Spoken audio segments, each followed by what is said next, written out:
My name is Benedict Dellett. I'm the head of the new RSA Future Work Centre, and I'm delighted to welcome you all here today for the RSA Thursday lunchtime event. Before we begin, could I ask you to turn your mobiles to silent? We're filming and live streaming today as always, so a very big welcome to all of you who are joining us on Twitter. The hashtag for the event is RSA Work. Please do join the discussion, even if you're in the room. And I'm absolutely delighted to welcome today's speaker, David Graeber. David needs very little introduction, so I'll keep this brief. David is a professor of anthropology at the LSE. His many books include The Utopia of Rules, The Democracy Project, and the best-selling Debt, The First 5,000 Years. A frequent guest on the BBC, he writes for, among others, The Guardian, Strike, The Baffler, and New Left Review. His Strike essay on the phenomenon of bullshit jobs, which was published in 2013, touched such a nerve that it was read over 1 million times and translated into 17 different languages. His new book, Bullshit Jobs, A Theory, expands on this concept, and it outlines how, rather ironically, meaningless work has become more associated with latter-day capitalism, profit-making capitalism, than it has with failed communist states. David's argument is that not only are these jobs absurd, they are also incredibly miserable for those who have them. And we'll be looking closely at David's theory as part of our new Future Work Centre. So without further ado, please give a very warm welcome to David.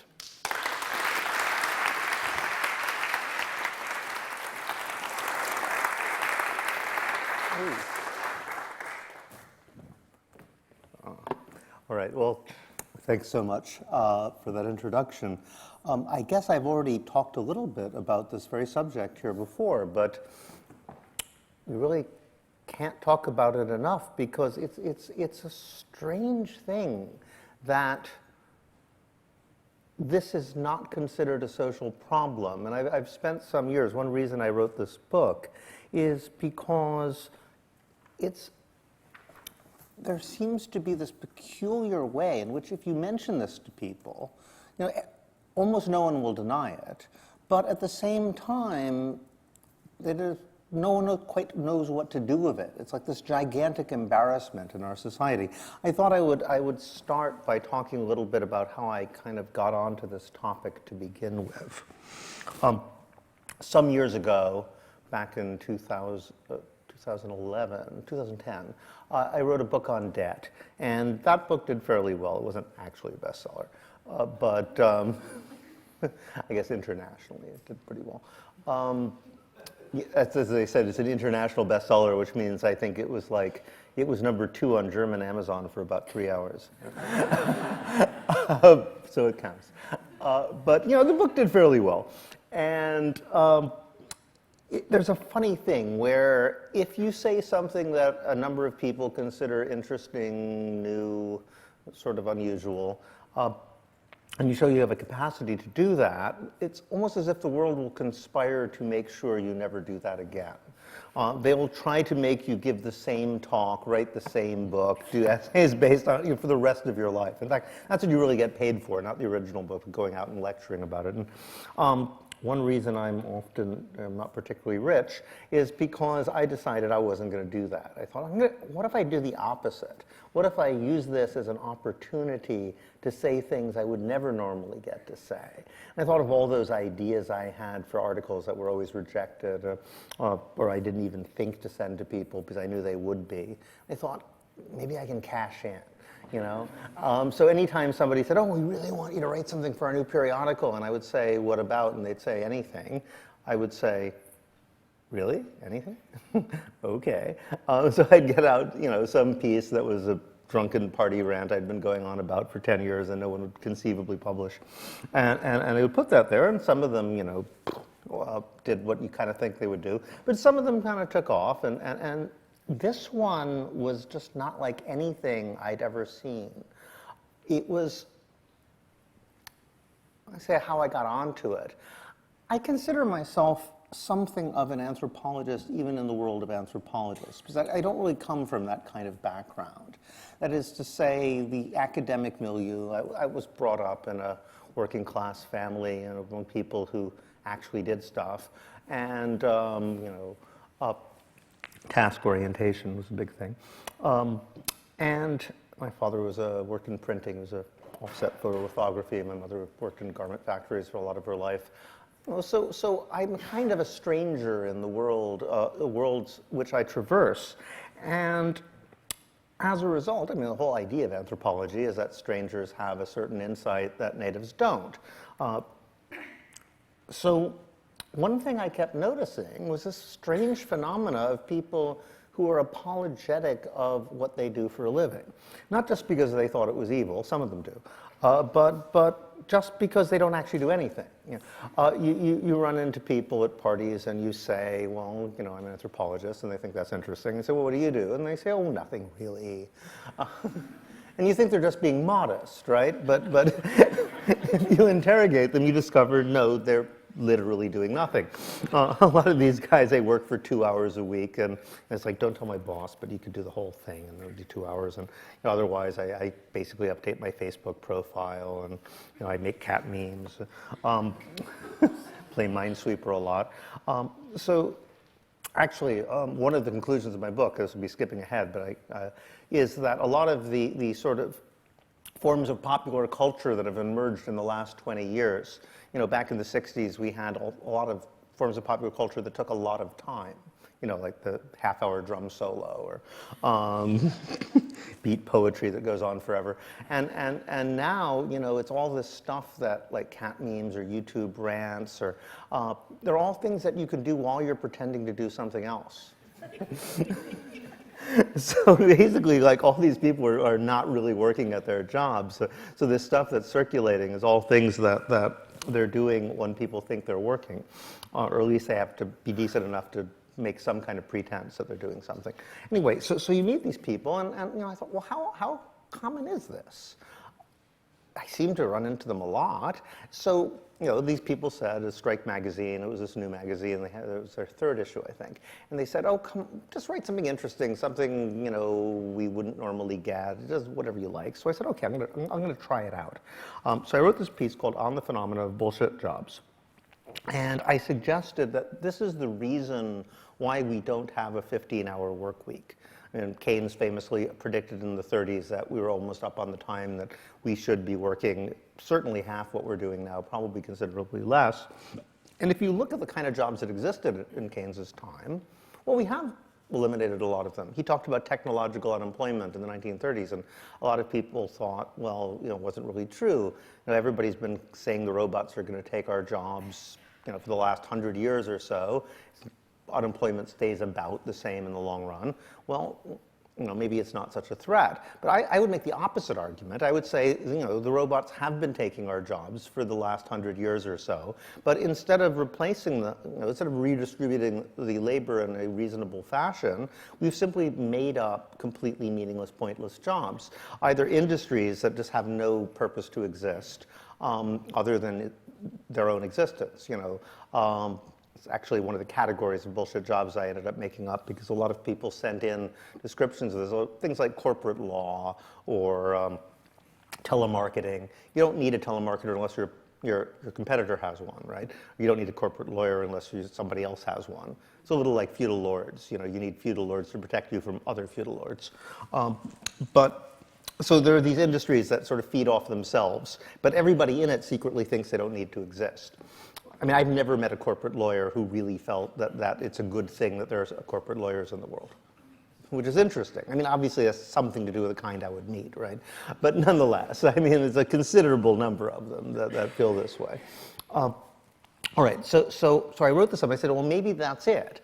Maybe it's political. Maybe, the reason nobody does anything about this is because it's actually pretty convenient to a system of finance-based capital where you're not even concentrating on making stuff and selling stuff as much as extracting rents or artificially creating debt. This is the sort of perfect division of labor for that. You have a certain amount of unemployed who you make fun of, and then you have the structurally unemployed who you give these meaningless jobs where you're basically buying their loyalty.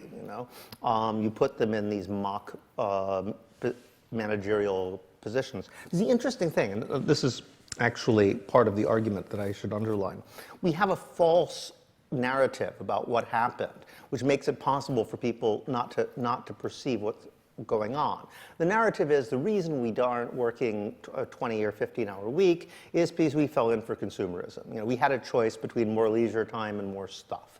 So, everybody wanted iPhones and designer sushi, and, and we chose that over more time to hang out with our friends.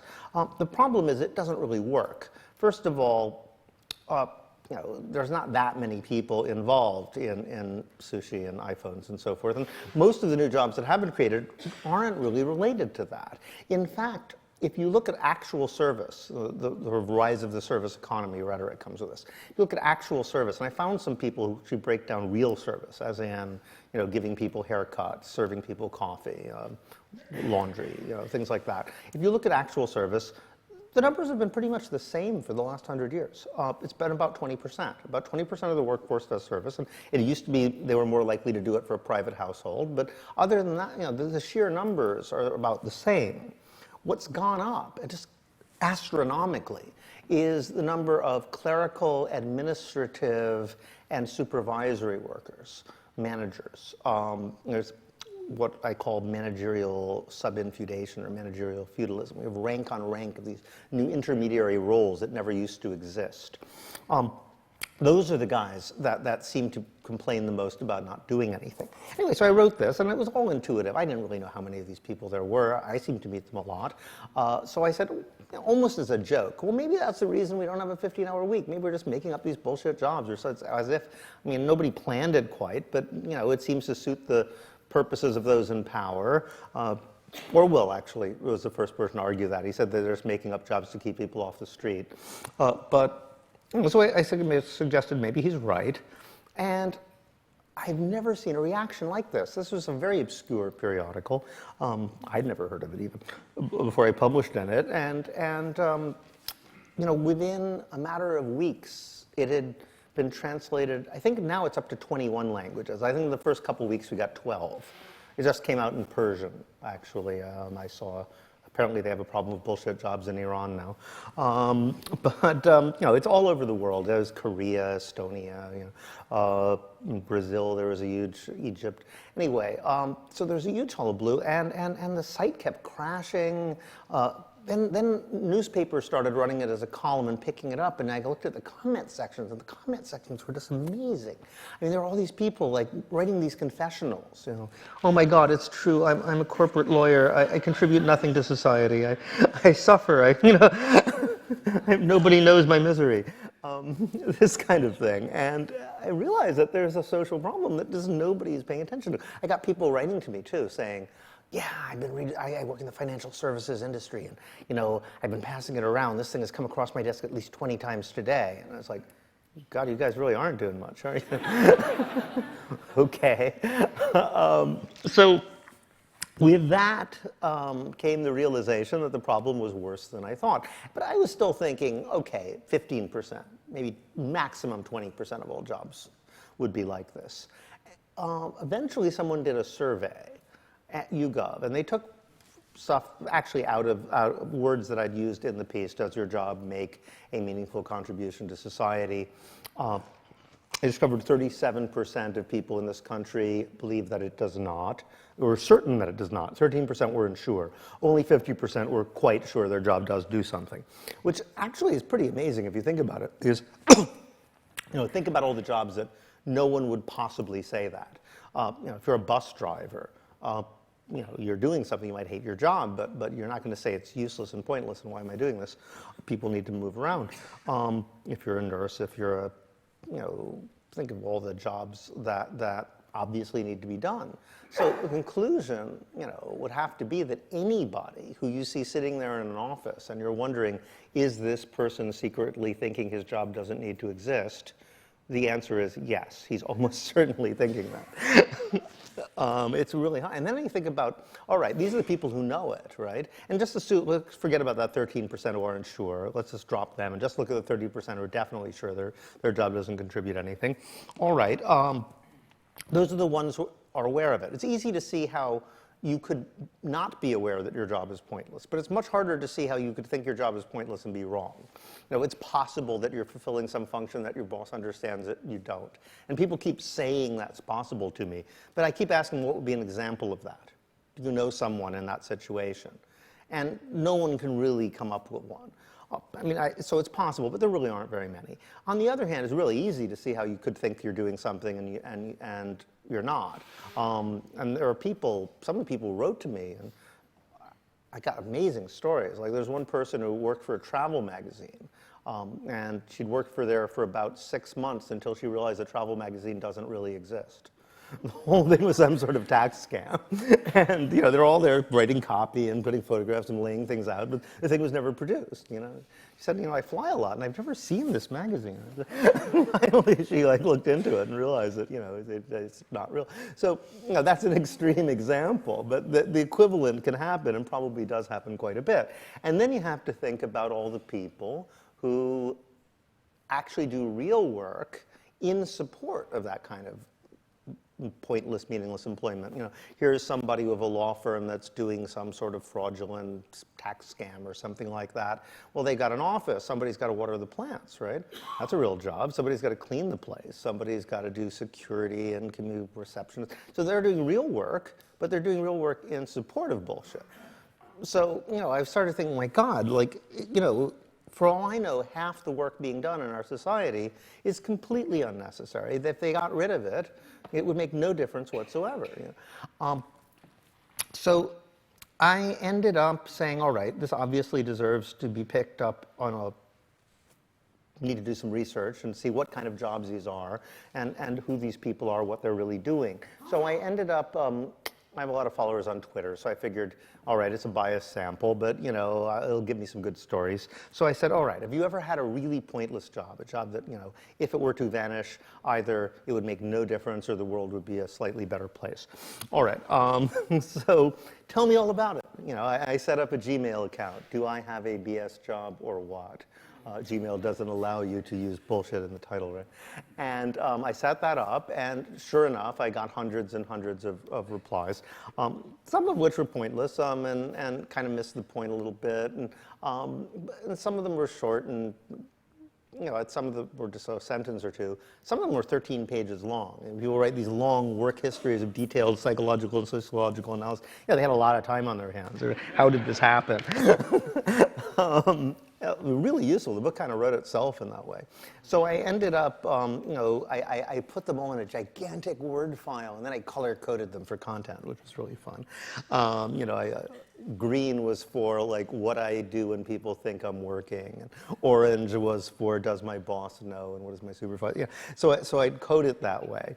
And I used that as my database, and I ended up writing this book. But I think we're going to do a dialogue format. Maybe I've been talking too long already, or... well, if you can have 5 minutes. Okay, I'll just. I mean, there's a lot of things I could say.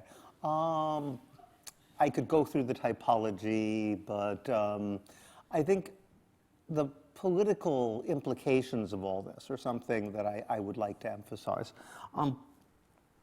One reason that I wrote this book, you know, I'm an anti-capitalist anarchist, personally. I've been involved in direct action movements for a long time, and it always seems to me that capitalism is being held together more by moral arguments than anything else at this point, because most of the old practical arguments don't really apply. You know, for the last 50 years, you just said, well, you know, capitalism creates great inequality, but at least, you know, it lifts all boats, and even poor people know their children will be doing better off in the next generation, and nobody believes that anymore. That's obviously not true. The other argument was it creates a big, strong middle class, and that leads to political stability, and that's clearly not the case. The other one was technological. You know, well, we're all going to be on Jupiter in a few years. There's going to be endless inventions. Capitalism is a huge engine for creativity, and you know, instead we just get like iPhone 7, iPhone 8. You know, all the sci-fi stuff just, it used to happen, but capitalism seemed to stop producing that stuff all of a sudden. So none of those things are true. So in a large way, I think the only two arguments left are, well, anything else would be worse. You know, it's us or North Korea, basically. And the other argument is, well, it's basically moral. It's just like people really do believe that if you don't pay your debts, you're a bad person. I mean, unless you're rich, in which case it doesn't matter somehow. But you know, if you're Donald Trump and you go bankrupt, they elect you president. But you know, if you're an ordinary person, you're a deadbeat and a bad person. So that one really works. People feel that, you know, you really have to pay your debts. It doesn't matter if you've been maneuvered into it, which is a really, really convenient thing for the guys who are running a financialized system, right? Michael Hudson actually made the argument that, you know, 30 years ago, rich people discovered that poor people actually feel they should pay their debts, which had never occurred to them because they don't, right? It's true. I mean, people ask me why I'm a professor. You know, they say, why don't you become a writer? You know, it'll be more fun. You'd set your own hours. You wouldn't have to do all this admin work. And I always say, well, you know, there's one thing about academia which isn't true of being a musician, being an artist, being a writer, any of those things, which is they never ever pretend they just forgot to pay you. Every month, there it is, like clockwork, you know. And anything, like, you know, where they have any excuse not to pay their debt to you, they won't do it. I mean, it's just amazing. That's why we have agents, you know. I could tell you stories. But, all right, so debt is one thing. And the other one is work. Oh, they really seem to have convinced people that if you aren't working harder than you want to be working at something you don't particularly enjoy, preferably under the orders of somebody you don't like, then you're just a bad person. You know, you don't deserve help. You don't deserve relief. No one should love you. You know? And how that happened is one of the things I've tried to investigate over the course of the book.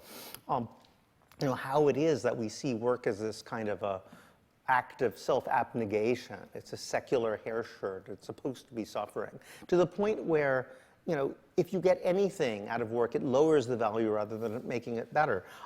Even the knowledge that you are helping other people. So there's this perverse idea that not only is it generally true, and there are exceptions to every rule, but it is generally true that the more your work benefits others, the less you're likely to get paid for it. But people think that's okay. You know, in fact, a lot of people think that's right. Well, we shouldn't pay teachers too much. You don't want people who are greedy teaching our children, you know, that sort of thing. And, you know, that comes out of this idea that work should be suffering itself. Anything you get out of it mitigates its self-sacrifice value. And that is the flip side of a serious system of consumerism. So, you know, we deserve our furtive consumer pleasures because we spend most of the day suffering. And therefore, the uselessness of work actually adds to its value in some perverse way, unconscious way, rather than enhancing it. Something like that must be going on. You know, why is it that it's considered acceptable that, you know, nurses and, you know, the guy who gives you trade information or people who actually help you in some way should pay the cost of austerity and bankers shouldn't? You know, how does that make any kind of moral sense to anyone? It's can only be through some sort of logic. Well, you guys are self-sacrificing, go self-sacrifice. You know? And so what I was trying to do is to take aim at that kind of moral argument. I wrote one book about that. You know, that seemed to work fairly well. So this is my contribution to the debate about work. Take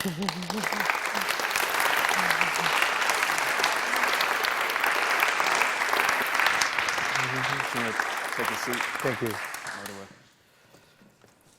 Thanks very much, David. I thought we might begin by maybe teasing out this distinction between jobs that are bullshit and jobs that are just highly specialized. Because I think when you first published your 2013 essay, you had a reply from The Economist magazine, which pointed out that, okay, our economy is becoming more complex. With a more complex economy, you have specialized jobs, and in those specialized jobs, it's harder to see where you fit as a small cog in a big machine, leading people to think that their job maybe isn't that worthwhile. Do you have any thoughts on that notion of complexity? Yeah, I could contextualize this.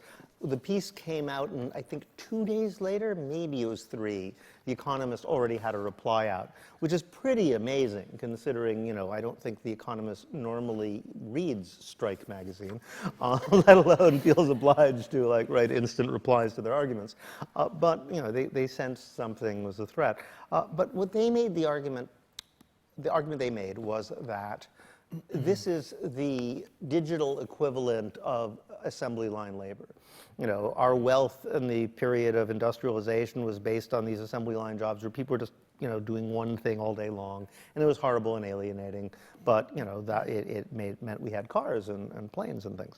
And nowadays they said this is the same thing. They've robotized a lot of the production, but you have these complex supply chains and just-in-time production and containerized shipping, all this globalized stuff. It's really hard to coordinate. So even though the actual production has been increasingly digitized, you need these people sort of toiling in the communicative mills. So these are, and their jobs are all chopped up into tiny pieces like the assembly line was. So they might think, oh, I'm not doing anything. But in the big picture, this is the basis of our wealth and prosperity. I think the best counter argument to that is my own experience in universities, where I think I don't have the figures for the UK, but I know in the US, number of professors, general lecturers and teaching staff has gone up by 50%. Students have gone up about the same, slightly more. Administrators, in terms of big shot administrators, 85%. Administrative staff have gone up by 240%. This has exploded. It's actually much more in private universities, too, than in public ones. So, all right, to take the economist's argument, has teaching become 2 or 3 times as complicated as it was 30 years ago? I mean, what is the academic equivalent of global supply chains? I mean, we're just basically doing the same thing. We're just sitting there. I mean, we have PowerPoint instead of a blackboard. I don't know. I'm a Luddite, but everyone else does. We got a Moodle page. Yeah, but basically, it's the same thing. We go to seminars, we teach, we lecture, we talk to people, we grade papers. So it's clearly something else is going on, And in fact, what you see in academia is the opposite. Rather than having this huge apparatus of people so as to make us super efficient and in our teaching, actually, these guys are supposed to be saving us labor because they're doing our administrative work so we don't have to. So in theory, we can go off and think great thoughts. Are doing exactly the opposite. They're making up administrative stuff for us to do so we have more admin too. So my interpretation is exactly the opposite, that essentially you have a corporatized model. Managerialism means that it's no longer the guild model, which universities used to be one of the few remaining examples of the old medieval system where people self-organize in a very hierarchical fashion. So it's no longer the idea of people producing something, in this case knowledge, who are training new scholars. You have managers running it, but managers feel they're they deserve to be something like what they would get something like what they would get in the corporate world. In the corporate world, it's just assumed that, you need to have 5 or 6 flunkies or you're not a really important person. So they hire these guys as like deanlets or vice provosts or whatever, and they immediately assign them 3 or 4 minions, and then they figure out what those minions are going to do. So what do? They end up making up work for us to do. So suddenly I have to do time allocation studies all the time about what I'm doing with my time rather than spending my time actually teaching or learning anything. Just turning the attention to solutions. So in the last chapter of the book, you actually land on UBI as a potential solution to rid us of bullshit jobs. And that's actually something the RSA is an advocate of, but for slightly different reasons, I would say. Yes, that's right, you are. But if you had the second intervention, if you had a second way of addressing bullshit jobs, what would it be? And the reason why I asked that is because UBI, for all of its merits, is something which it will take time for it to become politically palatable. It will take time for it to be implemented. So what can we do in the here and now? Well, I mean, I think a lot of bullshit jobs really has to do with supply-side economics. I had a sort of one of those moments of exceptional clarity where somebody says something so simple and obvious that you're like, oh, right, I can just flip that on its head. someone pointed out that all these tax cuts in America, they always ask, they've redefined rich people as job creators. And when people ask why are there so many bullshit jobs, one thing I always point out is the only thing that left and right seem to agree on is that more jobs is always good, right? They disagree on how you create them, but they never say more jobs that actually do something, right? They assume that jobs will necessarily be good or else they wouldn't exist, which is obviously untrue. But it's particularly true in the case of just handing money to rich people because you think they're job creators. Someone pointed out, and this is my sort of eureka moment, they were saying, well, they asked a bunch of manufacturers and other employers, if you get this tax cut you're about to be handed, are you going to hire more workers? And very few of them put up their hands. And one reason for that is they asked manufacturers, because if you hand money to poor people, they will buy food and other necessities.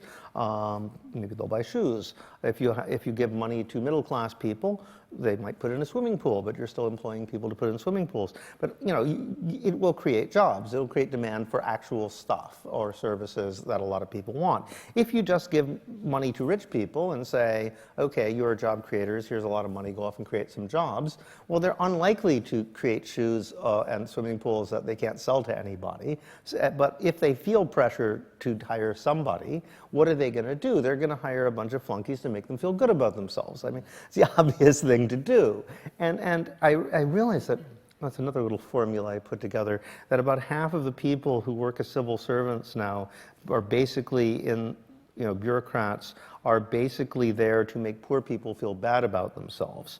And in the same way, about half the bureaucrats in private companies are there to make rich people feel good about themselves, feel important, have their little empires. And the importance of an executive is often measured by how many people they have working under them. Often their pay is directly related to that.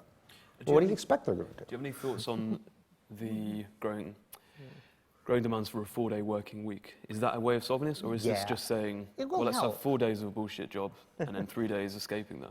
Yeah, well, that is the problem. I mean, I used to embrace cutting down the working week as the primary way of addressing these kind of problems, or just as a good thing in general. It shows something about the cult of work that you have to embrace cutting down work time, not because it would be nice not to work so much, but for some other reason. You can't just say, everybody's working too hard, let's take a day off. No, that's just taboo. So you have to say, oh, it'll reduce unemployment, or it'll have some other beneficial effect, but it can't be good in itself. But I used to embrace cutting down the working week, and I do think that would be a good thing. The problem to me is it's not so much that people will do bullshit jobs, but do them less. It's that you'll need to create a whole bureaucracy to enforce it. And a lot of my anarchist friends who I talk about this with are themselves in casualized or contract work. And they say, well, back when everybody was working 9 to 5, or a very large proportion of people were, it makes sense. You can just pass a legislation and say, okay, now it's 9 to 3. But now you can't do that. I mean, look at me. I'm paid by the month to work all the time, basically. And there's just no way the government could regulate how much I work without creating a vast bureaucracy of surveillance and employ people in what would basically turn into bullshit jobs. So I think that it might compound the problem in that way, just to figure out how to enforce it. I mean, if you can think of, maybe there are ways to enforce it I don't know about, I'd be very interested in hearing and discussing it. But I'm suspicious, and that's why I think basic income would do the same thing better. So we've got a little bit more time for a discussion. Why don't we open it up to a Q&A? But before we do, I just wanted to do a very quick straw poll. I think you know the question that's coming, which is, have you ever, including currently, worked in a bullshit job, and you're willing to admit it? Oh, there we go. Oh, blimey, I did not expect that. Any RSA staff in there? You're fired. Yeah, so if we could maybe take, to begin with, questions in batches of 3, if that's okay. And if you could keep them very, very concise and just say your name along with your question. So this lady here, this gentleman here, and the lady at the back, just in the, yep, there you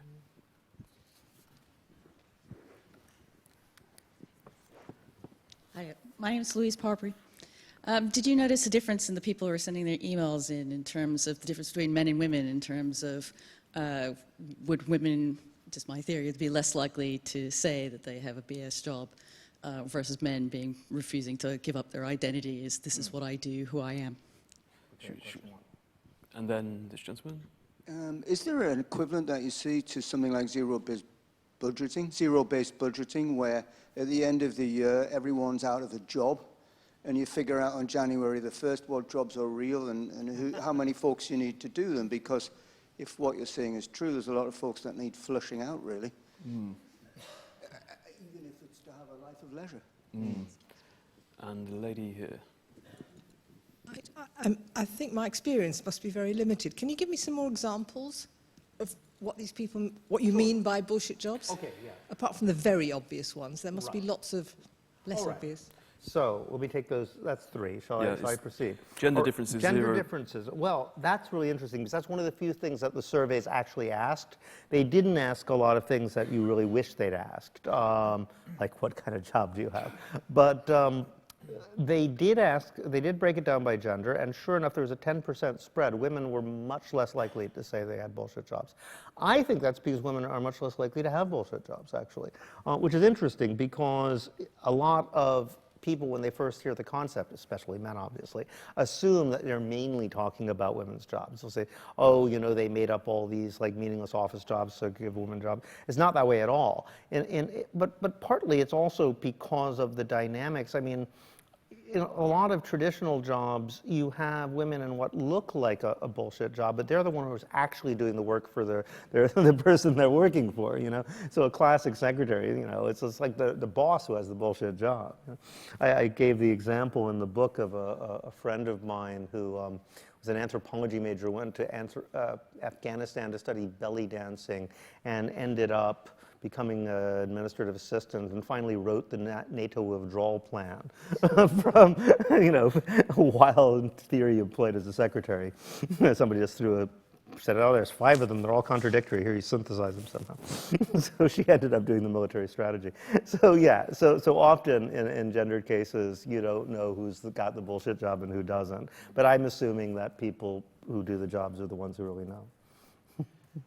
Okay, so in terms of, how to find out who's really useful. I mean, it's a real problem because even if you do this, who's going to enforce it? The fascinating thing is they're constantly doing, you know, cutting the fat, doing speed-ups on salaried and blue-collar workers. So, you know, if you're working for UPS, if you're a driver, if you're a delivery guy, if you're, you know, those guys are being tailorized and, you know, put on huge pressure. There's no bullshit at all there. Right, but at the same time, the same guys who are doing that are just hiring flunkies to sit around the office making them look good who do nothing. So there's a question of power. I don't think it's as hard to identify them. There's one guy, it always sticks in my head. He's a bank security and efficiency guy. And he says, you know, I don't have a bullshit job. I identify other people's bullshit jobs, but then I realized I do have a bullshit job because they never actually act on any of my suggestions. I'm a box sticker. I'm here to like make it seem like they're doing something they're not actually doing. For 15 years, I've gone to them and said, here's how you trim the fat here, and somebody says, what? But my empire would contract, you know? No, and people block it, and they say, no, we can't computerize that. You know, fire 15 people, you know? So there's all this stuff done by hand, even in large corporations. It doesn't need to be for these reasons. So it's a really interesting thing to look at the power dynamics and how they work themselves out. And in terms of examples, in terms of the kind of people who wrote things into me, the interesting thing was the absence of service jobs. You don't really see people being judgmental and saying like, why are people buying this shit? It's stupid, you know, or like, you know, I serve coffee, I hate the people. You know, maybe they do hate them, but they don't actually see it as useless. So it wasn't that. it was much more people in kind of clerical administrative jobs who just don't have any assignments. I actually ended up with a typology of 5. I can just go over it quickly to give you a sense. So there's flunkies, we've talked about that. So that would be like a receptionist at a company that doesn't need a receptionist. You know, some companies obviously do, but some, you know, you'll have a small publishing firm where they get 2 calls a day. It's not like they couldn't take it themselves, right? But if you don't have a receptionist, you're not a real company. So they have to hire someone who just sits there all day, you know. And so there's a lot of that sort of thing. Then there's duct tapers. Duct tapers are basically, there's a problem, but instead of fixing it, they hire someone to clean up the damage. So the example I always like to give of that was, it was one point the shelves collapsed in my office when I was working at Goldsmiths, and it took ages for the carpenter to show up. And realized they only had 1 carpenter, but they had another guy whose entire job was to apologize for the fact that the carpenter was too busy to come. It's like, you couldn't fire him and hire like another carpenter? So that would be a duct taper. I always say it's like, you know, there's a hole in the roof, and instead of actually fixing it, you just get a bucket and hire somebody to empty it every hour. All right, so that's a duct taper. And then you have box tickers, who are basically there so that you can say you're doing something that you're not doing, like the guy who is the efficiency expert whose recommendations were never taken up. But a lot of, there's one person, example of that, who works in a care home. And her job, she's in the entertainment branch, so her job is to give people elaborate surveys about what sort of entertainment they would like to have. And she has to spend so much time gathering this information, tabulating it, feeding the computer, taking another manual copy that has to be put in a binder of the right color. And you know, she doesn't have any time to actually entertain anybody. So that's a kind of classic example. She kind of sneaks off on her own time. It's a little way like us academics. If we read a book, that's considered our special leisure activity that, you know, we're getting away with on the sly. So there's box ticking, and let me see. There's goons. I had to make this category up because it wouldn't have occurred to me normally.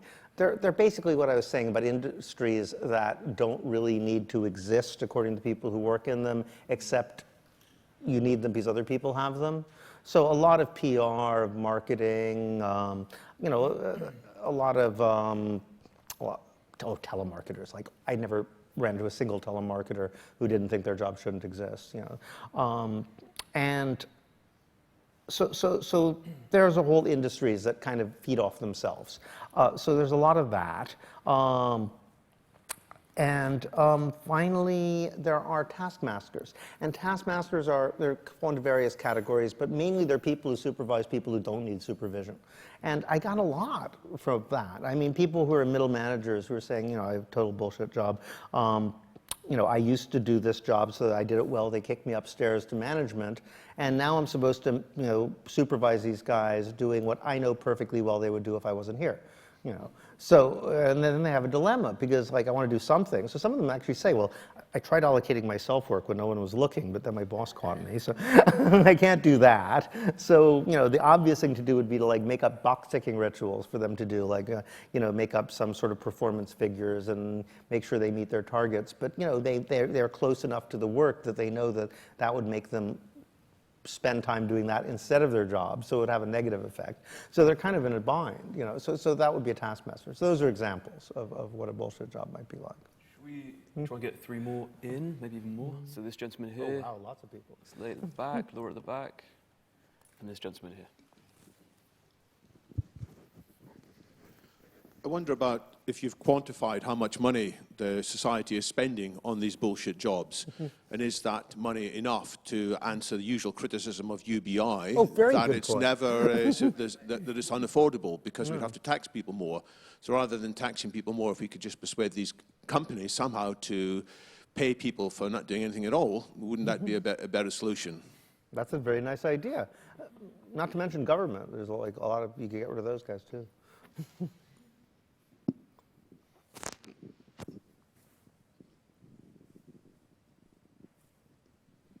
I'm Laura Partridge.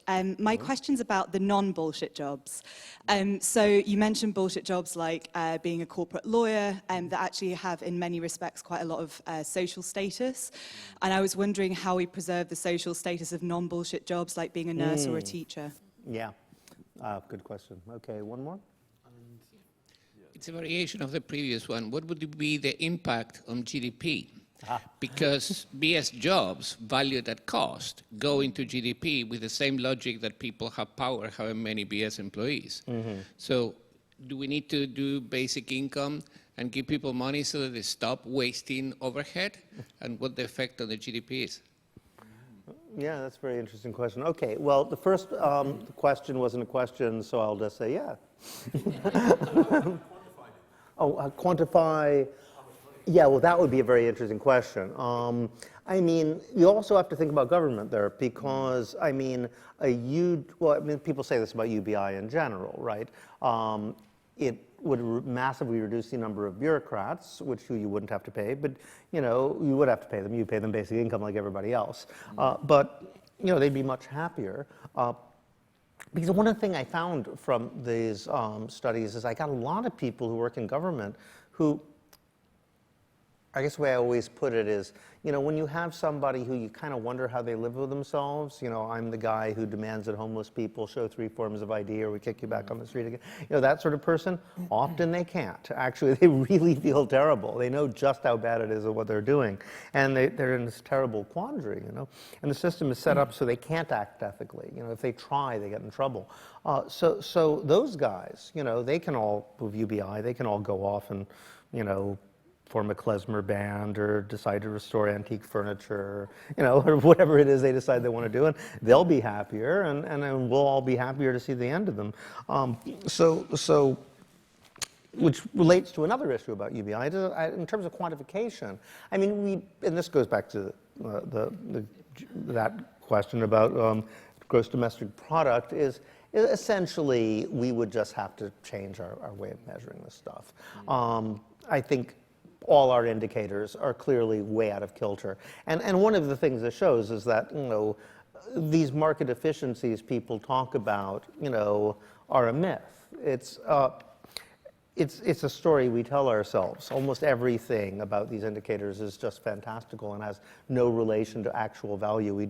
I actually make some suggestions in the book, and I've developed it elsewhere, in a recent talk in France, where I think that we need to just change our basic terminology about value and how we think about it. I think production and consumption, you know, are terms that we just need to get rid of. First of all, most work doesn't produce anything, you know. I always say this, it's like, you make a cup once, right? But you wash it 1,000 times. You know, most labor is not about making stuff. It's about keeping things the same, maintaining things, taking care of people, taking care of animals and plants, taking care of even tube workers, you know? I mean, there's this huge debate about whether tube workers have bullshit jobs, which I got involved with because people drew me into it. And some Marxists actually were saying, well, they're not producing value for capitalism, that's why they're trying to fire them all. This is during a tube strike. And, you know, and obviously in a communist society, we wouldn't need ticket takers because, you know, or ticket booths because we wouldn't have tickets because we wouldn't be charging people, transportation would be free. So these are bullshit jobs, right? And the tube ticket office workers put up a very nice response, basically not directly to these guys, but to the idea that they're doing useless labor, where they pointed out, like, okay, fine, you know, don't have any ticket offices, like, well, let's just hope you don't lose your kids, you know, let's just hope there isn't an accident, you don't need to deal with an annoying drunk, and they sort of like went into all of the things, you know, didn't leave your computer on the table, you know, they went into all the things these guys actually do, and it's all caregiving labor, you know, I mean, they don't do, you know, even these sort of classic proletarian jobs, they're really, you know, much more like nurses or, you know, it's just like what we think of as women's work is what they're actually doing. We don't count it as work, so we don't imagine they're doing anything. You know? So going to Laura's point, how do we strengthen that social status of jobs that really are worthwhile? Yeah, I think we just need to look at why people say their jobs are bullshit. I mean, what is the tacit theory of value they've got in their heads? Because it's clearly not market. You know, here I am being paid a lot of money to do something. I don't think it's worthwhile. there must be some notion of social value here. And I think caregiving labor is a great example of that. I think even if you build a bridge because you care that people can get across the river. I mean, all value-producing labor is an extension of care. So I think we need to go back to what's classically been women's work as the paradigm for value-producing labor. So I actually tried to develop this in a theory of the revolt of the caring classes. That a lot of social unrest is the proletariat is essentially, it's become clearer now that factories are no longer as important. Proletariat is always mainly involved in caring labor, like the tube workers, and much more than we thought. That's the sort of center of it. And we need to organize around that conception of value. So I suggested that instead of production and consumption, we substitute care and freedom. Perhaps caregiving and care is really that work we do which maintains and increases other people's freedom, of which the paradigm would be play, right? Because play is action done for itself. Because what is caregiving labor? You take care of kids so they can play, right? I mean, so we need to rethink production and consumption and get rid of those terms and think about care and freedom instead. I think we've got time for one, maybe even two, if we're very quick. This is my questions. Spinozan feminism. A lot of hands here, this lady here and this gentleman here. You have to be super quick with this, I think. Oh, are we already done? Hi. What do you think the psychological health impact is on people who have these BS jobs and know that they have these BS jobs? Because essentially they're aware of the fact that every day of their lives they're living a lie. Yeah. Shall I just take that one directly, or shall we do more? If we just take one more and then we'll... Okay. Steve Soden here. I just wonder if anything came out in the research from people who actually loved their BS jobs. Because it's a very, A, you get paid, B, you've got a social construct to work in, you're probably dealing with people that you like. I mean, I deal with a lot of companies and I look around and I see a lot of happy people doing nothing. I mean, if the boss really wanted to be ruthless, he could get rid of them, but they're actually very happy and leading pretty fulfilled lives, actually. Statistically, I'll ask the second one first. Do we have another question, or? No, I think we just those two? Okay. All right. Well, the second one is easy because there was another one in Holland where they actually did the numbers, and it seems like 6% of jobs are jobs where the person doesn't think there's a point, but finds it fulfilling anyway. I think some of those people hate their families, just like learning new skills, like the people who work with. What does it matter? The ones who actually sent in testimonies about it, which there weren't that many, but there were a few, were the two things they had in common were they knew what they were getting into. So there were things like substitute teacher. Nobody expects that's going to be a real job, right? Or French civil servant, something like that. And relatively unsupervised. Either you're the boss or you don't have anybody breathing over your shoulder. So in a circumstance like that, you could say, okay, I'm a substitute teacher. Kids don't expect me to do anything. Nobody expects. I'll learn Chinese. I'll become an artist. So if you could repurpose the time to something useful, yes. But the surprising thing is that that's what we think people should think, and mostly they don't. And that gets to the first question, which is we have this assumption about human nature that people want something for nothing. That economists make it into a science. We're trying to put out the least amount of effort and resources to get the most back from it. If economists were right, like most people with bullshit jobs would be delighted. I'm getting paid to do nothing. This is great.